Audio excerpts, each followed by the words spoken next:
মহাকাশের নিঃশব্দতা নিয়ে দীর্ঘদিনের বিশ্বাসে চমকপ্রদ পরিবর্তন ঘটিয়েছে নাসা। সম্প্রতি নাসার একটি গবেষণায় উঠে এসেছে, মহাশূন্যে প্রতিনিয়ত শব্দ হচ্ছে। এই শব্দগুলোর উৎস হিসেবে গবেষকরা সেগুলোকে একসঙ্গে গাইতে থাকা বিলিয়ন বিলিয়ন মানুষের গানের মতো বর্ণনা করেছেন। গবেষকরা এই শব্দ রেকর্ডও করেছেন, যা শোনা যায় সিজদায় থাকা ফেরেশতাদের জিকিরের ধ্বনির মতো।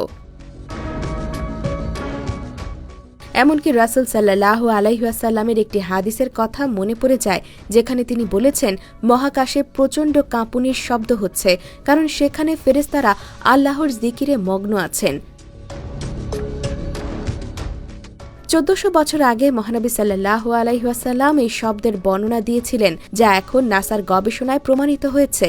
নাসার গবেষণায় মহাকাশের বিভিন্ন কণা এবং নক্ষত্রের রেডিয়েশন থেকে এই শব্দের উৎপত্তি হয়, যা ইলেকট্রোম্যাগনেটিক ওয়েভ আকারে থাকে এবং পরে শব্দ তরঙ্গে রূপান্তরিত হয়।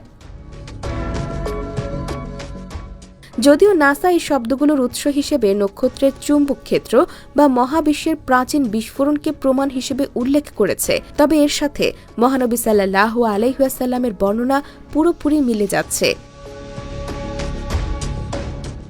এবারের এই আবিষ্কার প্রমাণিত করেছে যে মহাকাশের সেই শব্দ আসলে ফেরেশতাদের জিকিরের ধ্বনি হতে পারে, তবে এর প্রকৃত উৎস আল্লাহই ভালো জানেন। এসব তথ্য তুলে ধরে একটি প্রতিবেদন প্রকাশ করেছে বাংলা ভিশন।